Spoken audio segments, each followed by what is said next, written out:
வயலோ வயலோ வயலோ செழிக்க வாழ்வு தந்தானே, வயலோ வாழ்வு தந்தானே. அட பொன்னா விளையோ பூமிக்கு நல்ல விவரம் தந்தானே, உழவனின் உறவா வந்தானே.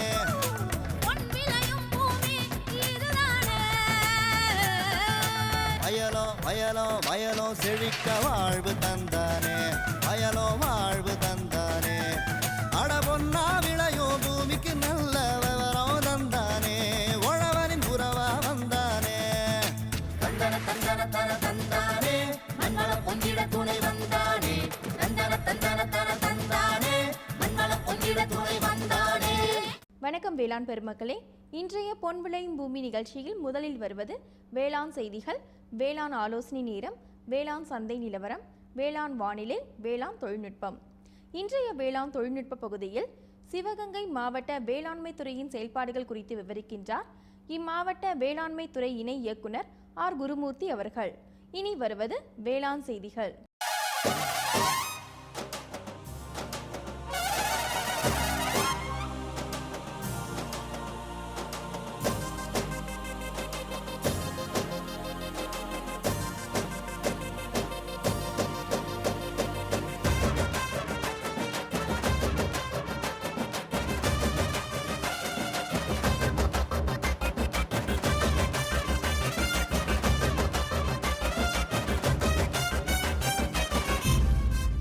வணக்கம். வேளாண் செய்திகள். முதலில் வருவது மாத்தி யோசிச்சேங்க. சூரிய ஒளி கூடார உலர்த்தி பற்றி கூறுகிறார் விருதுநகர் மாவட்டம் தலவாய்புரம் கிராம வேளாண்மையாளர் மற்றும் தொழில் முனையும் PMSG ஜெகதீசன் அவர்கள். வேளாண் ஆலோசனை நேரத்தில் திருவள்ளூர், தருமபுரி, விருதுநகர் ஆகிய மாவட்டங்களுக்கான வேளாண் அறிவுரை மற்றும் வேளாண் காடுகள் வரிசையில் வேங்கை தடிமரம். தொடர்ந்து வேளாண் சந்தையில் வேளாண் ஒழுங்குமுறை விற்பனை கூடங்களில் வேளாண் விளைபொருட்களின் விலை நிலவரம். தேனி மாவட்டம் கம்பம் உழவர் சந்தையில் காய்கறிகளின் இன்றைய விலை நிலவரம். வேளாண் வானிலையில் மலைப்பிரதேச மண்டலத்திற்கான வேளாண் அறிவிக்கை, உழவர் மற்றும் மீனவர்களுக்கான வானிலை முன்னறிவிப்பு. விரிவான செய்திகள். மாத்தி யோசிச்சேங்க. சூரிய ஒளியின் வெப்பத்தை கொண்டு பழங்காலத்தில் நம் முன்னோர்கள் பல வகையான தேவைகளை பூர்த்தி செய்து கொண்டனர். ஆனால் அதற்கு நேரம் அதிகமாக தேவைப்பட்டது. இன்றைய தொழில்நுட்ப வளர்ச்சியில் உலர்த்துதல் என்பதை எளிமைப்படுத்திடவும் துரிதமாக்கிடவும் சூரிய ஒளி கூடார உலர்த்தி முழுமையாக வேளாண்மையாளர்களுக்கு தேவையானதாக உள்ளது. இதனை அமைத்து பயன்படுத்தி வரும் விருதுநகர் மாவட்டம் தலவாய்புரம் வேளாண்மையாளர் PMSG ஜெகதீசன் அவர்களை சந்தித்த போது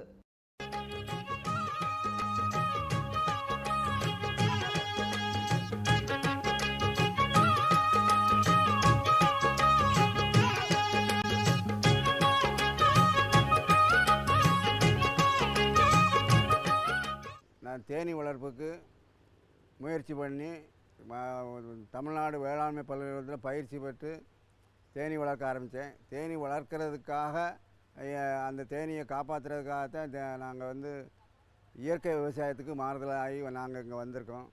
இப்போ இயற்கை விவசாய முறையில் நான் முதல்ல எடுக்கும்போதே வாழையத்தை ஹைட் கல்ச்சர், அதாவது அடர்வு நடவு முறையில் முதல்ல எடுத்து நல்லா ஈல்டு எடுத்தோம். அதை மார்க்கெட்டில் போகும்போது விலை இல்லைங்கும் போது அதை ஏதாவது மதிப்பு கூட்டப்பட்ட பொருளாக மாற்றி அதை சந்தைப்படுத்தினால்தான் அதில் நமக்கு லாபகரமாக இருக்குங்கிற ஒரே நோக்கத்தில் தேசிய வாழை ஆராய்ச்சி நிலையத்தில் தொடர்பு கொண்டு அவங்களுடைய உதவியோட பல விஞ்ஞானிகளோட ஆலோசனையின்படி நான் மதிப்பு கூட்டப்பட்ட பொருளாக வாழை மாவு முதல்ல எடுத்தேன். இந்த சோலார் டயர் பண்ணதுனால உங்களுக்கு நேரமும் மிச்சமாகுது, தூய்மையாக இருக்குது, ஹைஜீனிக்காக இருக்குது. பல பொருளையும் நம்ம குயிக்காக நம்ம உலர பாய்க்க முடியுது. இதில் நாங்கள் உள்ளுக்குள்ளே கம்ப்ளீட்டாக ஸ்டெயின்லெஸ் ஸ்டீலில் ட்ராலி, ட்ரே, கீழே கடப்பக்கல், மேலே பாலி கார்பனேட் ஷீட்டு பூராமே அலுமினியம் இதில் ஃபிட்டிங்ஸு எல்லாமே பண்ணதுனால ஹைஜீனிக்காக இருக்குது. லாங் லைஃபாகவும் இது உழைக்கும். வெளியே 30 டிகிரி இருந்தால் முன்னே 60 டிகிரி வரை ஹீட் வருது. அதை கண்ட்ரோல் பண்ணுறதுக்கு கம்ப்யூட்டர் மூலிமா அங்கே ஒரு இது இன்லெட்டு அவுட்லெட்டு ரெண்டுமே இருக்குது. இன்லெட்டில் கொடுத்தா ஹீட்டு குறையும், அவுட்லெட்டு போகும்போது மாய்ச்சரை வெளியேறி தூய்மையாக உங்களுக்கு உணரக்கூடிய சக்தி இதில் இருக்குது. இதில் வந்து சத்து போகாது. இதில் காய வைக்கும்போது அந்த ப்ளூ ரேஸை சூரிய ஒளியிலேருந்து வரக்கூடிய ப்ளூ ரேஸை கட் பண்ணி இது வந்து சத்து போகாமல் உணர வைக்குது. அடுத்த பிறகு 4 நாள் காய்கிறத 2 நாளில் உணர்த்திடலாம். தூசி இல்லாமல் நம்ம இது பண்ணிக்கிடலாம். பறவைகள்லேருந்து காப்பாற்றிக்கிடலாம். எறும்பு மற்ற இதுகள்லேருந்தும் இது காப்பாற்றப்படுகிறது. அதனால் இது போடுறது நம்ம தமிழ்நாடு மேலே வீட்டுக்கு ஒன்று இருக்கணுங்கிறது எல்லா விவசாயிகளுடைய விருப்பமும் அது. அதான் போட்டால் வீட்டுக்கு ஒன்று போடுறதுனால தப்பு இல்லை, நல்லது தான். நம்ம தமிழ்நாட்டில் வீணாக போகக்கூடிய பழங்கள் காய்கறிகள் இதெல்லாம் உணர்த்துறதுக்கு நம்ம கருவேப்பிலை இதுகளெல்லாம் உணர்த்தி நம்ம வைக்கலாம். ட்ரை ஃப்ரூட்டு, அப்புறம் மிக்சர் ஃப்ரூட்டு, அப்புறம் டயா பனானா, புரோஜினி, சாக்லேட்டு இதெல்லாம் டெவலப் பண்ணி தமிழ்நாடு வேளாண்மை பல்கலைக்கழகத்தோட உதவியோடையும் அவங்களுடைய ஆலோசனை வழியும் நான் இதெல்லாம் செய்து வந்துக்கிட்டு இருக்கேன். அவங்க எனக்கு ரொம்ப உதவி பண்ணுறாங்க. இதை மார்க்கெட் பண்ணுறதுக்கு தமிழ்நாடு வேளாண்மை பல்கலைக்கழகத்தில் உள்ள அக்ரி பிஸ்னஸ் டெவலப்மெண்ட்லேருந்து என்னை ஒரு மெம்பராக சேர சொன்னாங்க. அதை சேர்ந்து இப்போ மார்க்கெட்டிங்க்கு அவங்க தான் எனக்கு ரொம்ப உதவி பண்ணிக்கிட்டு இருக்காங்க. இதனால தான் இப்போ சோதா டயர் தமிழ்நாட்டுக்கு வேகமாக பரவி வருது. அதில் நான் கிட்டத்தட்ட 20 விவசாயிகளுக்கு நான் இதை பற்றி எடுத்து வரைச்சி 20 பேர் போட்டிருக்காங்க. இன்னும் மேலும் வந்து கேட்குறவங்களுக்கெல்லாம் நம்ம தமிழ்நாடு முழுசுக்குமே இருந்து வர்றாங்க. என்கிட்ட ஆலோசனை கேட்காங்க. அவங்களுக்கெல்லாம் ஆலோசனை கூறி நான் இதை நல்ல முறையில் செஞ்சுக்கிட்டு இருக்கேன். வேளாண்மையாளர் PMSG ஜெகதீசன் அவர்களை 09443962191 என்ற கைபேசி எண்ணில் தொடர்பு கொள்ளலாம். இனி வருவது வேளாண் ஆலோசனை நேரம்.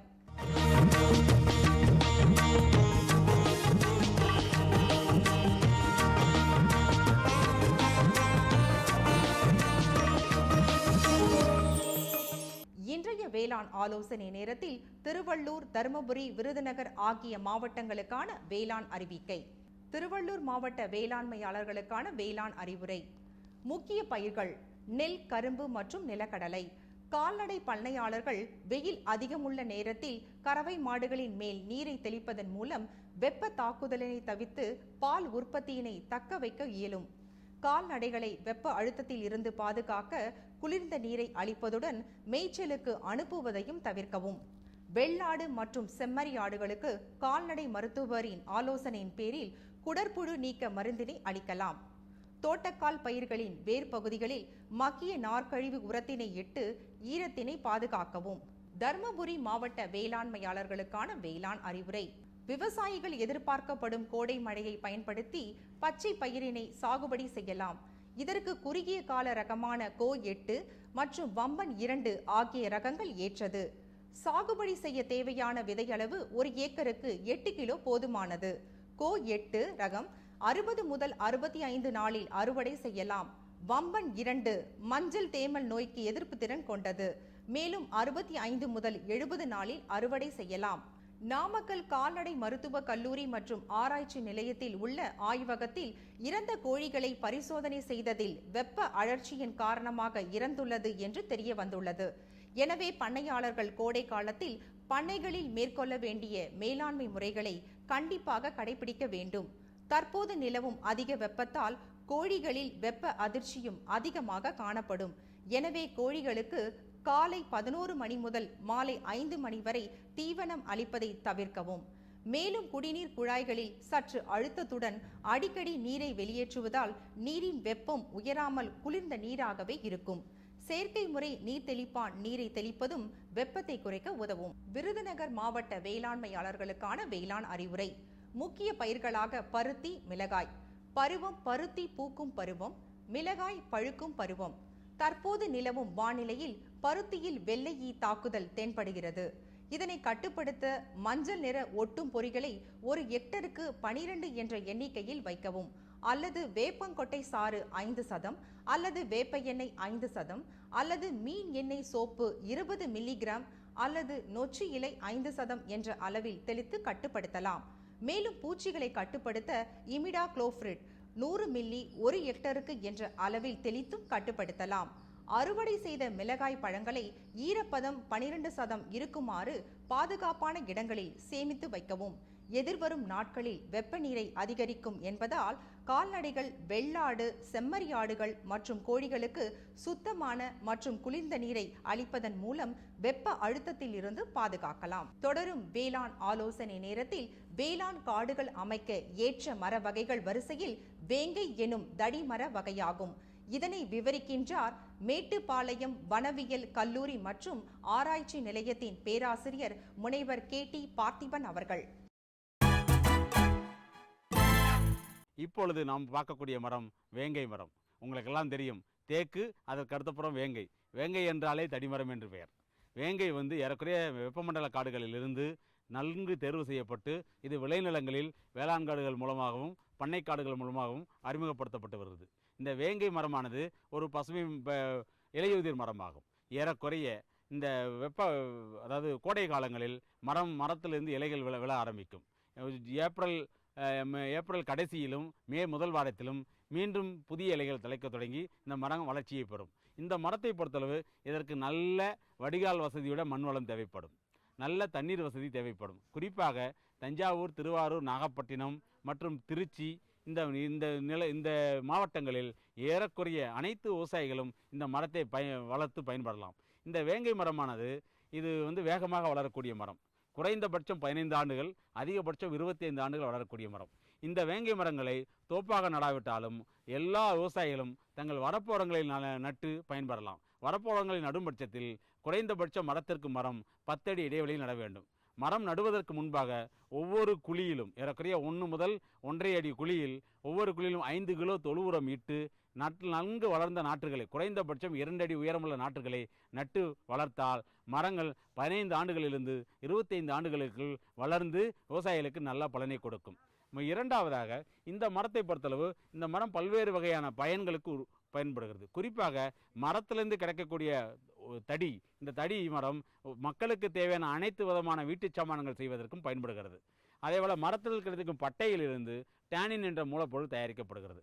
இதெல்லாம் மீறி சில சமயங்களில் இந்த மரத்திலிருந்து கிடைக்கக்கூடிய கம்ஸ் அண்ட் ரெசின்ஸ் இதுவுமே தொழிற்சாலைகளுக்கு பயன்படுத்தப்படுகிறது. இந்த வேங்கை மரமானது டீரோகார்பஸ் மார்சுபியம் என்று அழைக்கப்படும். இந்த வேங்கை உங்களுக்கெல்லாம் தெரியும், அந்த காலத்தில் குழந்தைகள் பிறந்த உடனே வேங்கை பாலை எடுத்து குழந்தைகள் நெற்றியில் வைப்பார்கள். இதெல்லாம் எதுக்குன்னா வேங்கை மரத்தில் உள்ள மருத்துவ குணங்களை பறைசாற்றக்கூடியது. அப்படிப்பட்ட நல்ல தடிமரம் வாய்ந்த வேங்கை மரையும் மருத்துவ குணங்கள் கொண்ட வேங்கை மரத்தையும் வேகமாக வளரக்கூடிய வேங்கை மரத்தையும் நம்முடைய தொண்டு தொட்டு நாமெல்லாம் வளர்த்தக்கூடிய வேங்கை மரத்தையும் விவசாய நிலங்களில் வளர்த்தமே ஆனால் உண்மையிலேயே இந்த வேங்கை மரம் நன்கு வளர்ந்து விவசாயிகளுக்கு நல்ல பலனை தரும் என்பதில் எல்லளவும் சந்தேகமில்லை. ஆகவால் வேங்கை மரத்தை வளர்ப்போம், வனவளத்தை காப்போம் என்று கூறி உங்கள் அனைவரையும் வேங்கை மரத்தை வளர்க்குமாறு கேட்டுக்கொண்டு விடைபெறுகிறேன். விளம்பர இடைவேளைக்கு பிறகு வேளாண் செய்திகள் தொடரும்.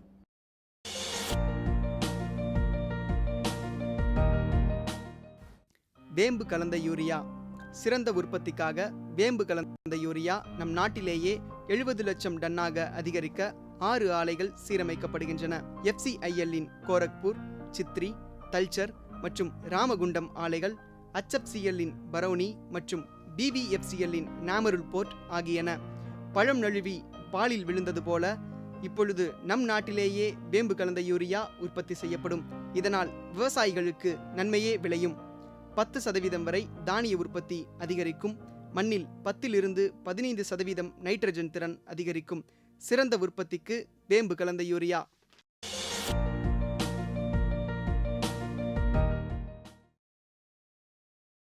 இனி வருவது வேளாண் சந்தை.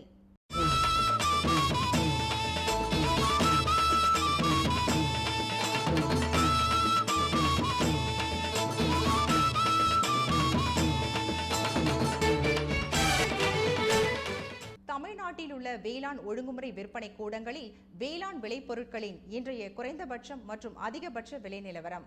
சோளம் இதர ரகம் காரமடையில் குறைந்தபட்ச விலையாக 1800 ரூபாய்க்கும் அதிகபட்ச விலையாக 2000 ரூபாய்க்கும், துறையூரில் 1600 ரூபாயிலிருந்து 1800 ரூபாய்க்கும், நெல் ADT 36 காரைக்குடியில் குறைந்தபட்ச விலையாக 1400 ரூபாய்க்கும் அதிகபட்ச விலையாக 1500 ரூபாய்க்கும், சிங்கம் புணரியில் 1350 ரூபாயிலிருந்து 1420 ரூபாய்க்கும், நெல் பொன்னி கரூரில் குறைந்தபட்ச விலையாக 1430 ரூபாயிலிருந்து 1500 ரூபாய்க்கும், வேட்டவலத்தில் 1019 ரூபாயிலிருந்து 1392 ரூபாய்க்கும், கேழ்வரகு இதர ரகம் கள்ளக்குறிச்சியில் குறைந்தபட்ச விலையாக 2019 அதிகபட்ச விலையாக 2219 ரூபாய்க்கும், தேன்கனி கோட்டையில் 1950 ரூபாயிலிருந்து 2000 ரூபாய்க்கும், பருத்தி இதர ரகம் நாமக்கல்லில் குறைந்தபட்ச விலையாக 4600 ரூபாய்க்கும், அதிகபட்ச விலையாக 4800 ரூபாய்க்கும்,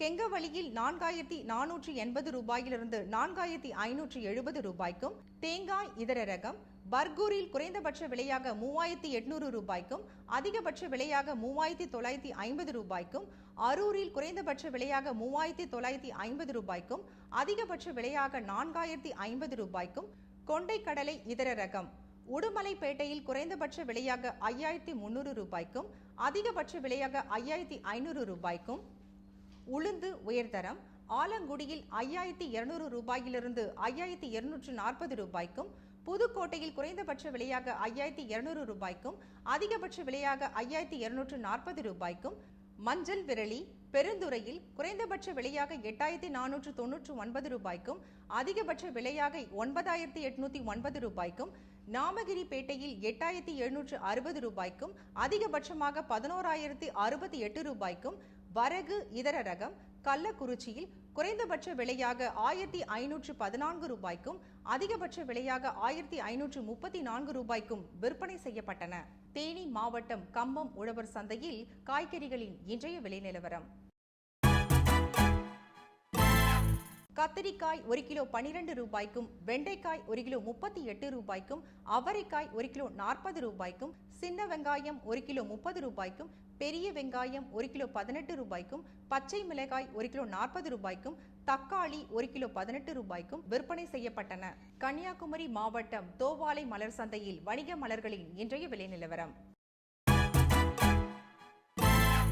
கத்திரி ரோஸ் 20 பூக்கள் கொண்ட பாக்கெட் விலை 25 ரூபாய்க்கும், மல்லிகை 1 கிலோ 150 ரூபாய்க்கும், முல்லை 1 கிலோ 1000 ரூபாய்க்கும், கனகாமரம் 1 கிலோ 300 ரூபாய்க்கும், வாடாமல்லி 1 கிலோ 30 ரூபாய்க்கும், பட்டன் ரோஸ் 1 கிலோ 120 ரூபாய்க்கும், துளசி 1 கிலோ 40 ரூபாய்க்கும், சம்பங்கி 1 கிலோ 100 ரூபாய்க்கும், அரளி 1 கிலோ 150 ரூபாய்க்கும், சாமந்தி 1 கிலோ 100 ரூபாய்க்கும், காக்கடா 1 கிலோ 200 ரூபாய்க்கும் விற்பனை செய்யப்பட்டது. இனி வருவது வேளாண் வானிலை.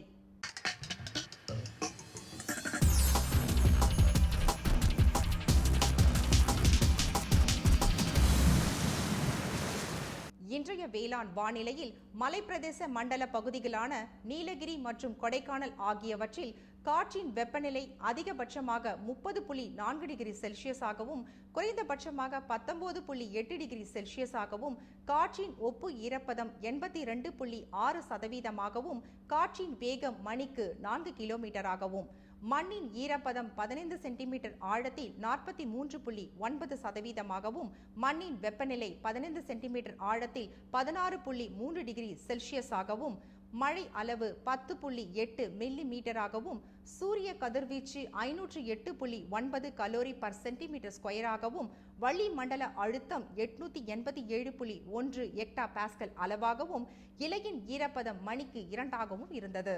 வானிலை முன்னறிவிப்பு. உழவர்களுக்கான வானிலை முன்னறிவிப்பு. தமிழ்நாட்டின் உட்பகுதி மாவட்டங்கள் மற்றும் மேற்கு தொடர்ச்சி மலைப்பகுதிகளில் பரவலாக மழை பெய்யக்கூடும்.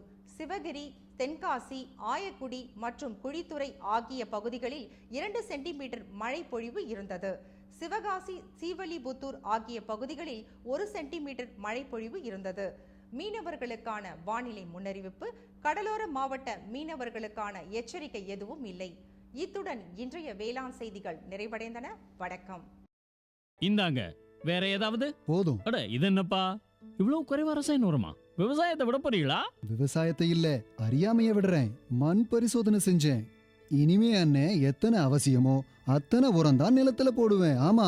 விவசாய சகோதரர்களே, இன்றே உங்கள் மாவட்டத்தின் அருகில் உள்ள மண் பரிசோதனை கூடத்தில் உங்கள் மண்ணை பரிசோதியுங்கள். மண் சத்து, ஈரப்பதம், செடி வளர்ச்சியை சரிபார்த்து அவசியத்திற்கு ஏற்றவாறு மட்டுமே சத்துக்களை போடுங்கள். மேலும் சல்பர், ஜிங்க் மற்றும் போரான் போன்ற நுண்சத்துக்களையும் சரிபார்க்க மறவாதீர்கள். ரசாயன உரம் மற்றும் ஆர்கானிக் உரத்தை சரியான முறையில் பயன்படுத்தி நில வளத்தை பராமரியுங்கள். உற்பத்தியை பெருக்குங்கள், செலவை குறையுங்கள், அந்நிய செலாவணியை சேமிக்க உதவிடுங்கள். கூடவே மெதுவான வேகத்தில் நைட்ரஜனை அளிக்கும் உரங்கள், அதாவது வேம்பு தடவிய யூரியா போன்றவற்றை பயன்படுத்துங்கள். யூரியாவை இலைகளின் மேல் தெளியுங்கள். ஆஹா, நீ நெசமாவே புத்திசாலி ஆயிட்டப்பா. மேலும் விவரங்களுக்கு தொடர்பு கொள்ளவும் மாவட்ட வேளாண் அதிகாரி அல்லது விவசாயி கால் சென்டரை.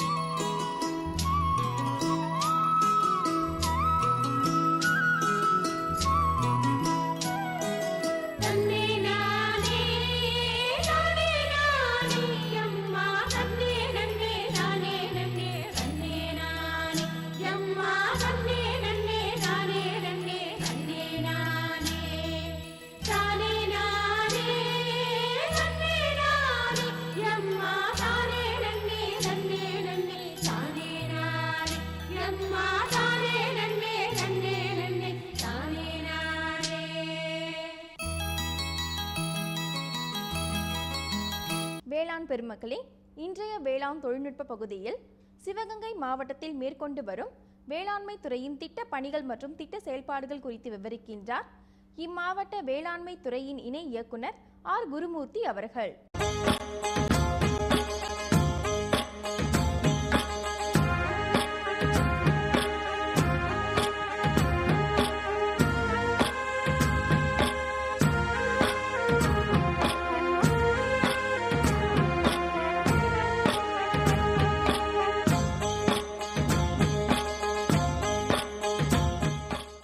சிவகங்கை மாவட்டத்தை பொறுத்தவரை இதனுடைய சராசரி மழையளவு 904 மில்லிமீட்டர். ஆனால் நடப்பாண்டிலே 1101 மில்லிமீட்டர் பெய்துள்ளது. இந்த கூடுதலான மழை என்பது வடகிழக்கு பருவமழை காலத்தில் பெய்யவில்லை, கோடை காலத்திலே பெய்த மழையளவை வைத்து தான் இந்த கூடுதல் மழை ஏற்பட்டுள்ளது. இங்கே நெல் மிகவும் முக்கிய பிரதான பயிராகும். நெல் பயிரை பொறுத்தவரை இந்த மாவட்டத்தில் 66,000 ஹெக்டேர் பரப்பளவிலே சாகுபடி செய்யப்பட்டு வருகின்றது. நெல் சாகுபடி பரப்பை பொறுத்தவரை இதில் 40,000 ஹெக்டேர் பரப்பளவு நேரடி நெல் விதைப்பாக செய்து வருகின்றனர். மீதி 26,000 ஹெக்டேர் பரப்பளவிலே நாற்றுப்பாவி நடுகின்றனர். இதில் நேரடி நெல் விதைப்பை பொறுத்தவரை இந்த மாவட்டத்தில் உள்ள மிகவும் முக்கியமான பிரச்சனை பயிர் எண்ணிக்கை பராமரிப்பது. ஆனால் இங்கே எல்லாம் புழுதி விதைப்பாக விதைப்பதால் புழுதி விதைப்பிலே பயிர் எண்ணிக்கை பராமரிப்பது மிகவும் கஷ்டமான காலமாக இருந்தது. இதனால் மகசூலும் குறைந்தது.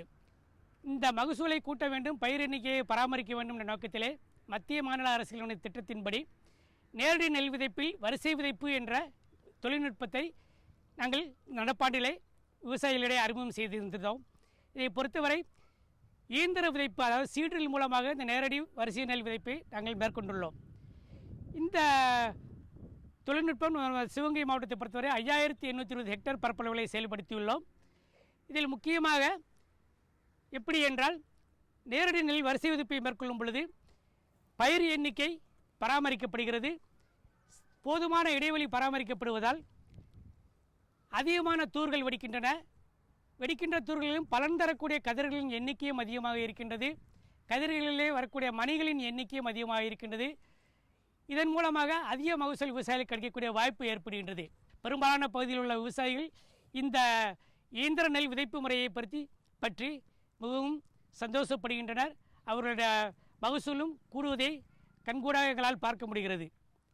அடுத்தபடியாக வேளாண்மையில் இயந்திரமயமாக்கல் என்ற திட்டத்தின்படி நெல் பயிர், அதாவது இரவை பயிர் சாகுபடி செய்யக்கூடிய பகுதிகளிலே இயந்திர நெல் நடவு என்ற தொழில்நுட்பத்தை அறிமுகப்படுத்துகின்றோம். அதாவது இயந்திர நெல் தொழில்நுட்பம் என்பது நமது சிவகங்கை மாவட்டத்திலே 500 ஹெக்டேர் பரப்பளவுகளை அறிமுகப்படுத்தியுள்ளோம். நடப்பு பருவத்திலே இதுவரைக்கும் பார்க்கும் பொழுது விவசாயிகளுடைய விதை தேவையை கணக்கில் கொண்டு, அடுத்த ஆண்டு விதை தேவையை கணக்கில் கொண்டு நடப்பாண்டிலே இதுவரை 310 ஹெக்டேர் பரப்பளவில் நெல் விதைப்பண்ணை அமைத்துள்ளோம். இதிலிருந்து வரக்கூடிய நெல் சான்று பெற்ற விதைகளை வருகின்ற ஆண்டிலே விவசாயிகளுடைய தேவையை பூர்த்தி செய்யும் அளவுக்கு நாங்கள் உரிய ஏற்பாடுகள் செய்து வருகின்றோம். இது தவிர பார்த்தால் நம்முடைய தண்ணீர் வளர்ச்சி வாரியத்தின் கீழே 9 செயல் விளக்கத்திடர்கள் இங்கே அமைக்கின்றோம். இது தவிர தற்போது நெல் அறுவடை முடிந்த முன்பு மேலும் பயிர் சாகுபடி பரப்பு அதிகரிக்க வேண்டும் என்பதற்காக வாய்ப்புள்ள இடங்களிலே பயிர் சாகுபடியை ஊக்குவிக்க வேண்டும் என்பதற்காக உரிய கிராம அளவிலே முகாம்கள் நடத்தி தேவையான இடுபொருள்களை தற்போது சேகரித்து வருகின்றோம். அதிகமான பரப்புடைய பயிர் சாகுபடி பரப்பை கொண்டு வருவதற்குரிய முயற்சிகள் நமது மாவட்டத்தில் முழுமையாக தற்போது எடுத்து வருகின்றோம். அடுத்தபடியாக இந்த மாவட்டத்துடைய விதை தேவையை, அதாவது விவசாயிகளின் விதை தேவையை பூர்த்தி செய்யும் வண்ணம் நெல் பயிரை பொறுத்தவரை இதுவரை 310 ஹெக்டேர் பரப்புடைய விதைப்பண்ணைகள் அமைத்துள்ளோம். இது தவிர பயிர் வகைகளின் விதை தேவையை பூர்த்தி செய்வதற்காக 26 ஹெக்டேர் பரப்பளவிலே விதைப்பண்ணைகள் அமைக்கப்பட்டுள்ளது. எண்ணெய் வித்தி பயிர்களினுடைய விதை தேவையை பூர்த்தி செய்வதற்கு 60 ஹெக்டேர் பரப்பளவிலே விதைப்பண்ணைகள் அமைக்கப்பட்டு சான்றிதழ் விற்பதற்குரிய உரிய ஏற்பாடுகள் செய்யப்பட்டுள்ளன. அனைத்து விதைப்பண்ணைகளும் தற்பொழுது அறுவடை நிலையில் வந்து கொண்டிருக்கின்றன. அறுவடையை முடிந்த முன்பு விதை சான்றளிப்பு முறைகளின்படி சான்றளிக்கப்பட்டு சான்று விதைகளாக அடுத்த வருடம் விவசாயிகளுக்கு விநியோகம் செய்வதற்கு தயாராகிறது. அனைத்து விவசாயிகளும் இந்த விதைப்பண்ணை மூலம் விதை உற்பத்தி செய்வதில் ஆர்வம் காட்டி வருகின்றார்கள். அவருடைய ஒத்துழைப்புடன் விவசாயிகளின் தேவையை வேளாண்மைத்துறை பூர்த்தி செய்வதிலே மிகவும் முனைப்பாக உள்ளது. இது தவிர வரக்கூடிய பட்சத்திலே பொறுத்த வரைக்கும் நிலக்கடலை நெல் விதை தேவை 1025 மெட்ரிக் டன்கள் எங்களுக்கு தேவைப்படுகின்றது. நிலக்கடலை பயிரை பொறுத்தவரை 60 மெட்ரிக் டன்களும், பயிர் விதைகளை பொறுத்தவரை 12 மெட்ரிக் டன்களும் விதை தேவைப்படுகிறது. இதற்கு உரிய ஏற்பாடுகள் செய்து விவசாயிகளின் விதை தேவையை பூர்த்தி செய்வதற்கு எல்லா விதமான நடவடிக்கையும் நாங்கள் எடுத்து வருகின்றோம். விவசாயிகள் இது தவிர தங்களுக்கு ஏற்படக்கூடிய சந்தேகங்கள், தங்களுக்கான தேவைகளை உங்கள் சம்பந்தப்பட்ட வட்டார வேளாண்மை உதவி இயக்குநர்கள் இங்கே அணுகி நீங்கள் உங்களுடைய பிரச்சனைகளுக்கு தீர்வு கண்டு கொள்ளலாம். இது தவிர மாவட்ட அளவில் இருக்கிற வேளாண்மை இணை இயக்குநர் அலுவலகத்தை நீங்கள் அறிந்து கொள்ளலாம். அவ்வப்போது ஊடகங்களின் மூலமாக வரக்கூடிய செய்திகளையும் நாங்கள் வெளியிட்டு வருகின்றோம். அதன் மூலமாக நீங்கள் தொழில்நுட்பங்களையும் அறிந்து கொள்ளலாம். உங்களுடைய தேவைகளை நீங்கள் பூர்த்தி செய்து கொள்ளலாம். மேலும் விவரம் பெற ஆர் குருமூர்த்தி அவர்களை 09443030339 என்ற கைபேசி எண்ணில் தொடர்பு கொள்ளலாம். சரிங்க சரிங்க. இவ்ளோ நேரம் சிரிச்சு யார்கிட்ட பேசிட்டு இருந்தீங்க? விவசாயிகள் கால் சென்டர் நிபுணர்கிட்ட பயிர்கள் பத்தின யோசனை கேட்டுட்டு இருந்தேன். காலையில சரி, மதியானம் கூடவா? விவசாயிகள் கால் சென்டர் காலையில 6 மணில இருந்து ராத்திரி 10 மணி வரை திறந்திருக்கும். ஞாயிற்றுக்கிழமை கூடவா? ஆமா, வருஷத்துல 365 நாளும் திறந்திருக்கும். விவசாயம் சம்பந்தப்பட்ட பிரச்சனைகளுக்கு தங்கள் மொழியில் உடனே தீர்வு பெற இந்தியாவில் எங்கிருந்தும் எந்த போன் மூலமும் தேசிய ஹெல்ப்லைன் நம்பர் 1800-180-1551 தொடர்பு கொள்ளவும். 25/4/2016 திங்கட்கிழமை அன்று பொன் விளையும் பூமி நிகழ்ச்சியில்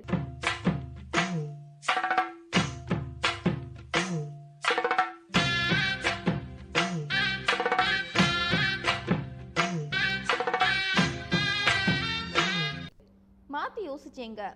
வேளாண் சேவை வர்த்தக மையம் பெற்றுள்ள விருதுநகர் மாவட்டம் ஸ்ரீவில்லிபுத்தூர் SR முருகராஜன் தரும் தகவல்கள். வேளாண் ஆலோசனை நேரத்தில் கோயம்புத்தூர், ராமநாதபுரம், கன்னியாகுமரி மாவட்டங்களுக்கான வேளாண் அறிவிக்கை. தொடர்ந்து இன்றைய மலர் வகையில் கார்னேஷன் வகை கொய்மலர்கள். வேளாண் தொழில்நுட்ப பகுதியில் சிவகங்கை மாவட்டத்தில் மேற்கொள்ளப்படும் கால்நடைகள் பராமரிப்பு, வளர்ச்சி பணிகள் மற்றும் திட்ட பணிகள் குறித்து சிவகங்கை மாவட்ட கால்நடை பராமரிப்பு இணை இயக்குனர் டாக்டர் R விஸ்வநாதன் அவர்கள் தரும் விளக்கம் ஆகியன இடம்பெறும்.